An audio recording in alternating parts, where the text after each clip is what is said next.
Night, guys. User disconnected Night. from your channel.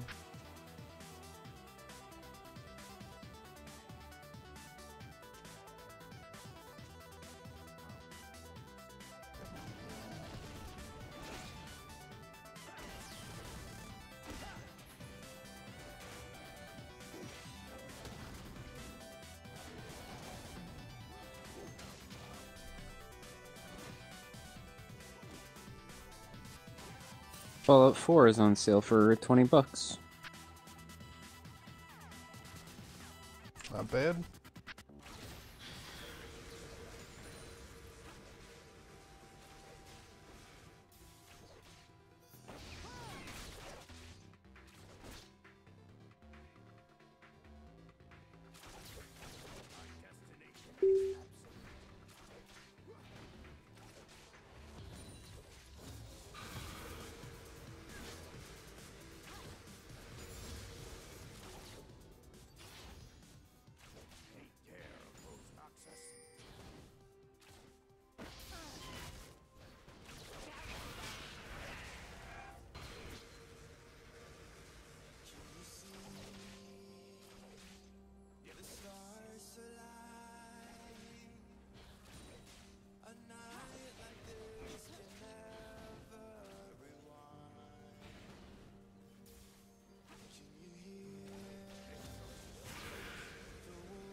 User disconnected from your channel.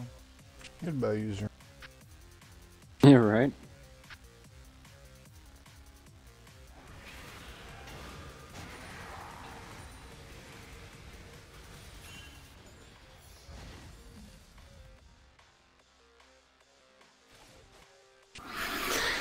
Okay. Now I feel like I could talk more. Oh, why? Because I don't want to talk and, start going to a more, quote, a more boring subject, I guess.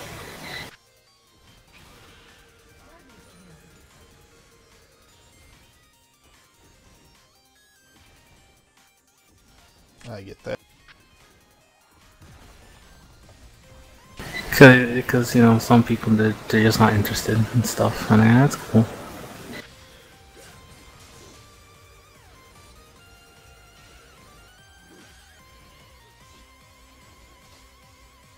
So, although I've been examining for my next paper, I need to find a historical question, quote unquote, from this class, and I've been examining a genre of music called corridos. Ah. Alright, and pretty much corridos, they're like Spanish poetry / Shakespearean kind of logic. They have like 8 syllables. I'm not sure how to do this, how to explain it. But there's a certain, It's kind of like a sonnet or something like that. yeah, like a sonnet. It's a song that's a sonnet. Oh yeah. And pretty much corridos were started in the beginning of the 20th century. And pretty much after examining and reading secondary source on them, it was pretty much the Mexican man's way of expressing dissent without being censored. It's like a protest song. Yeah, it's a protest song, but not really a protest song because they could be about anything. It could be about your relationship, your dog, memories. But historically, they're very relevant, mainly because it goes into oral history, and they pretty much express the general feeling at the time. Mm-hmm. And the big thing was in the beginning of the earliest 20th century, there was a massive influx of Mexicans. Mm-hmm. And they had this new invention. I think it's like do you know the one that Edison made for recording music? Oh yeah, the thing with the wax cylinder. With the wax cylinders? Yeah, that apparently that caught on. And they passed laws immediately saying that you can't buy wax cylinder things from Mexico. So the Mexicans made their base of music in California. Okay. And then there was no law in Mexico banning from the US, so they'll send all their artists to California, make their songs, and they'll just send them to Mexico to sell them, to disperse them.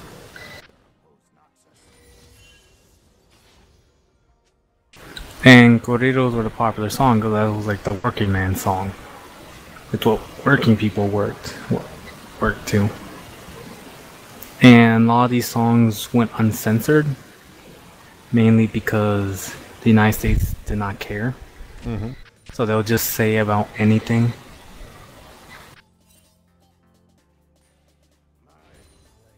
And a large part of this is due to, this is what gets me.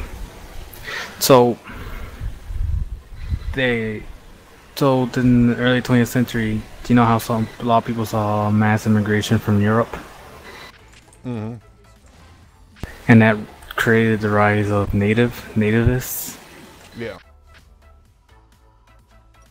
And pretty much they were like, okay, we need to go start we need to control the influx of immigrants, and I'm cool with that. Like, you just can't let anyone come in whenever, right? Yeah. But apparently, in one of the ways that the United States reconciled with Mexico, it was like, okay, we took your land. Well, no, we didn't take your land. You lost your land fair and square in war, but we'll let you and any other citizen from anywhere of the Americas come into the United States whenever you want. That was legitimately the law back then. Like, okay, you're American from Panama. Welcome to the United States. Okay. So because it was like that, in a time span of 20 years, the Mexican population quadrupled. And the nativists wanted, like, okay, this could be a problem later in the future, so we need to halt immigration. And the reason a lot of these Mexicans coming over was because they're looking for jobs, right? Mm-hmm. And they're very cheap labor, so who do you think will want them the most? Farmers. Farmers, yes. And their excuse and they were able to convince the nativists that, like,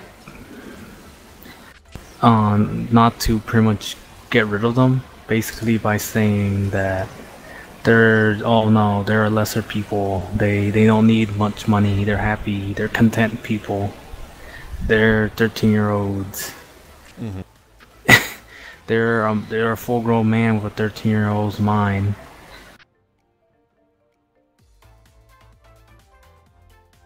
And then I think, and then there was like, oh, no one's gonna take these jobs. Black people are working in factory now, and do you really want to screw over your American brethren for immigrants? Let the immigrants do the crappy jobs. And I started thinking, that's what they do now. They still do this. Like, oh no, they take the job that no one wants. It's as if they don't have any hopes or dreams or anything.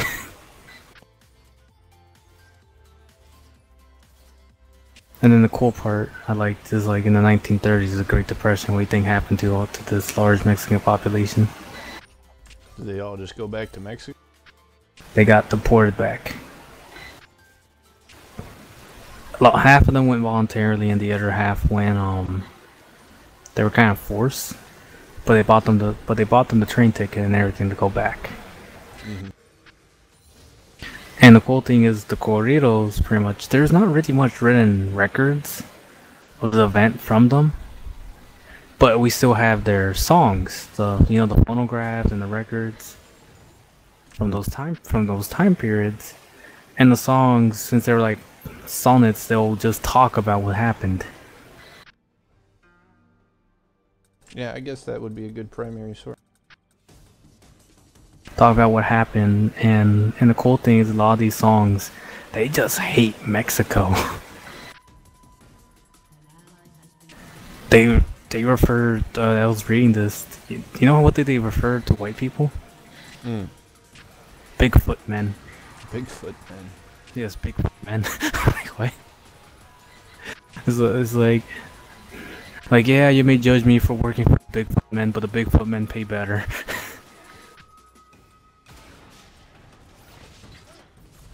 I'm like, oh, this is pretty cool. And during that time period, the songs also, when they're being deported, a lot of them were happy. Because they were like, oh look, our country wants us now.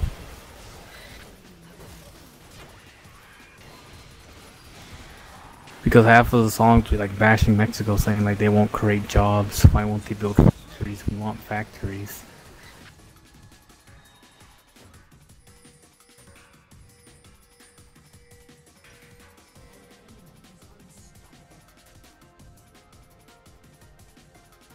Do you think oral history should be considered history, Dave? Sure. Yeah, I think so. Same.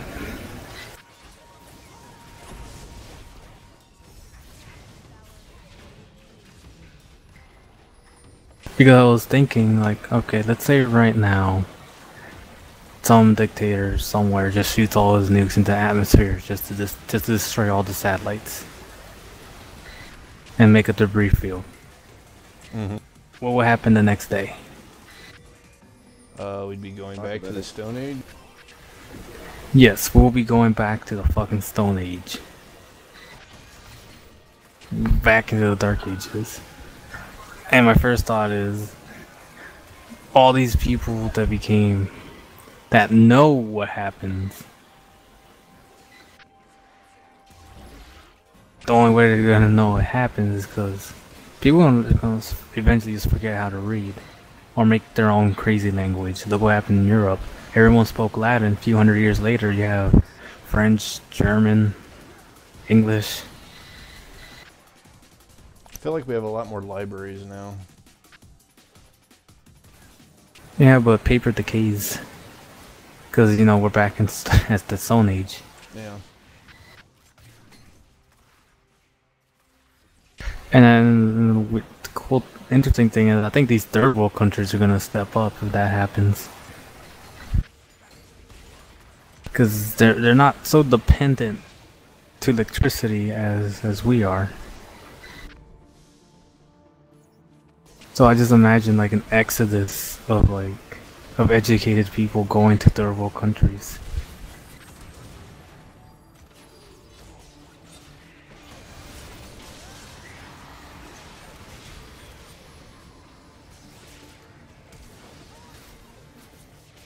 And me and my brother were talking, like, how often do you go through an encyclopedia when you're trying to find general information? Not very often. Not very often.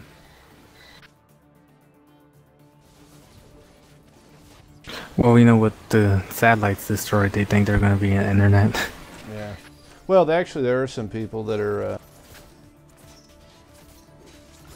working on mesh nets, which you don't actually need like internet infrastructure for. Mesh nets. So is it like with the phone lines?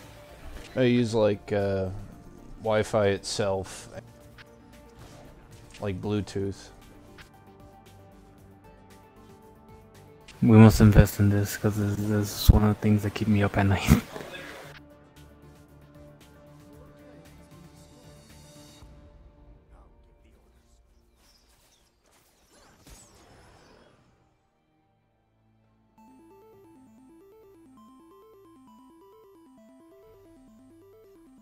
But yeah, I think if the internet goes down, there's gonna be a big demand for encyclopedias.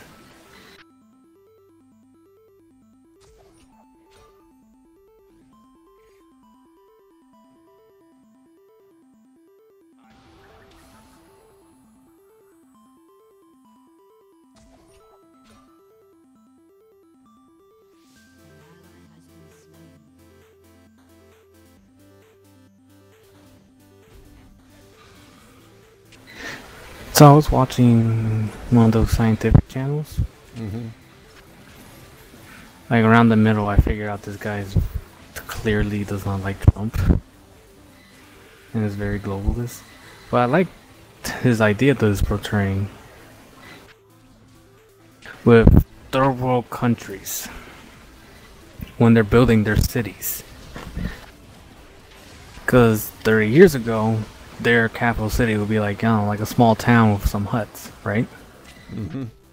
Now in many third world countries in Africa, they're building, currently right now, they're building skyscrapers in the middle of nowhere. In the middle of nowhere, that was pretty much just destined like land, but they're pretty much building skyscrapers, rerouting rivers, and stuff, so that this will become their new capital cities. They're quote unquote more modern. And if you go to Europe,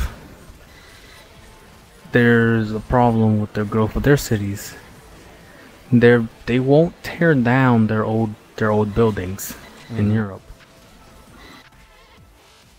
So the center, the downtown of like London or Paris, is just like some old 1800s buildings that they just they put electricity and stuff in. It's really cool, but the city's growing, right? Mm-hmm. And they're building all the skyscrapers around the edge of the city, Okay. which is very inconvenient. It was very inconvenient because when you try to get somewhere, you want all the hubs together. Why would you want them all on a ring that's around the city?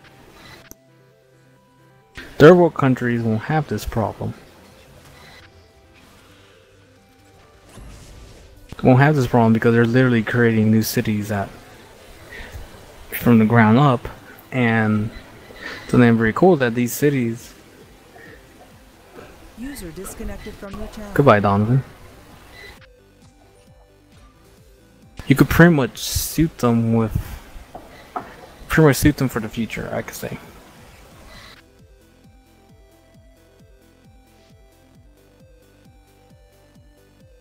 Because I believe that even though we're not creating technology, we are making it more efficient, correct? Yeah. So I say we could start using more different resources besides just burning coal. Coal, and that way they won't be dependent to it.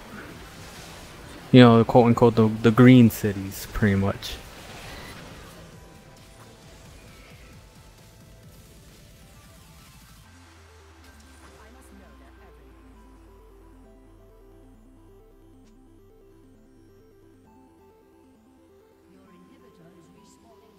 And this is in third world countries.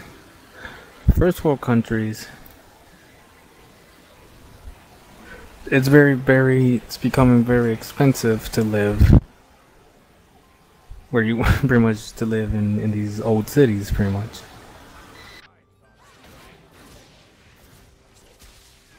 Because it amazes me how people bought houses that were like, I don't know, like $30,000, and then now they're like selling them for like $400,000 as time goes by, and like that's insane.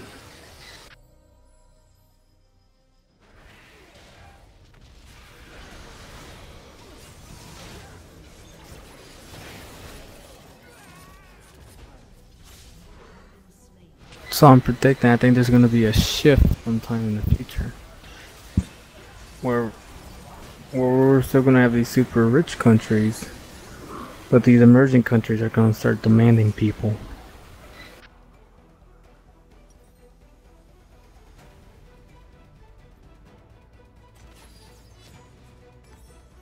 Makes sense.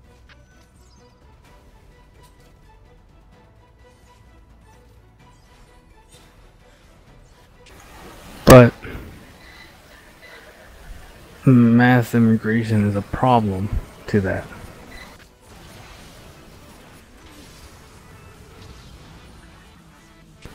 Because when you do mass immigration, you're literally brain draining a country, taking away its country's ambitious people.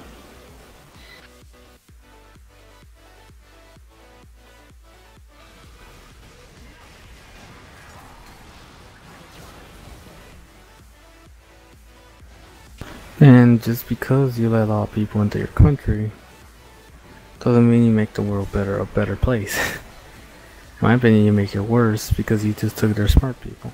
Yeah, I watched a video on it that was talking about how the amount of money that you spend doesn't really do anything if you don't spend it locally. Like bringing people, like sending aid doesn't really help anybody, and just having people immigrate doesn't really help anybody either. They used Skittles. It was weird. Oh, I think I know that video you were talking about.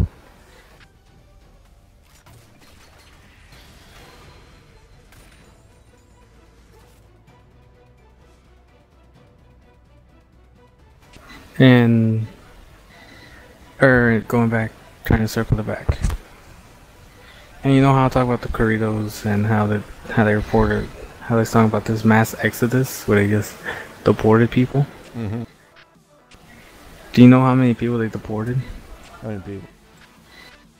It was literally about 500,000 Wow. in a time span of like 2-3 years. And this was before we had a border department.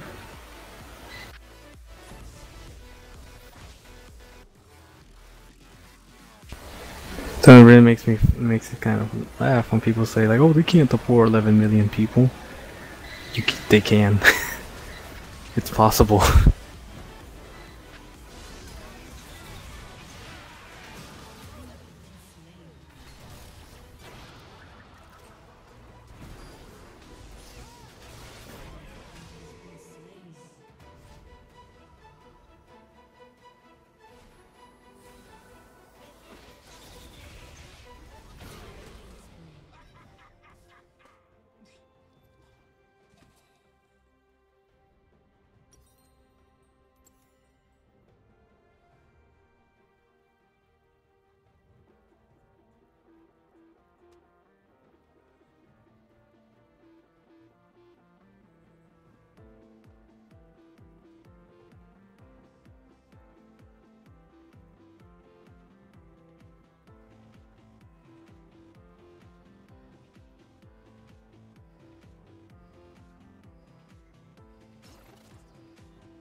And one thing that I really want to do is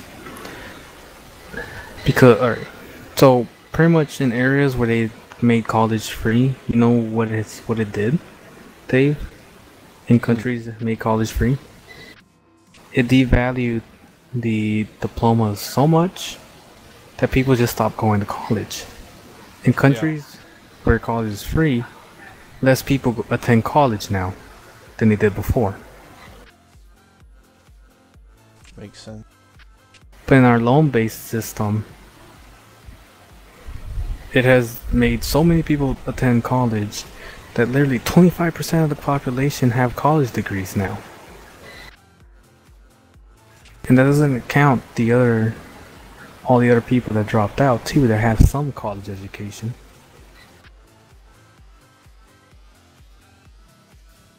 So,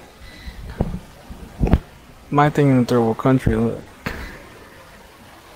like I just want to open a series of community colleges.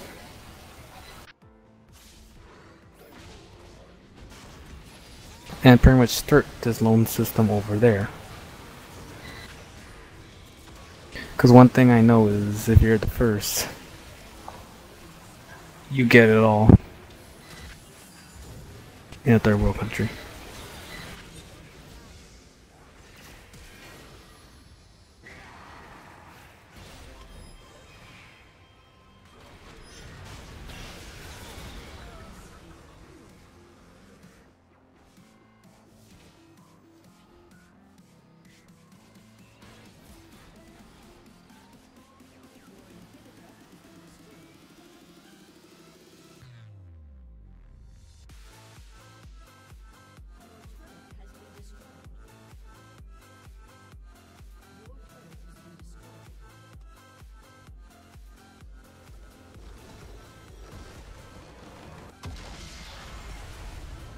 So the other day you said, Dave, that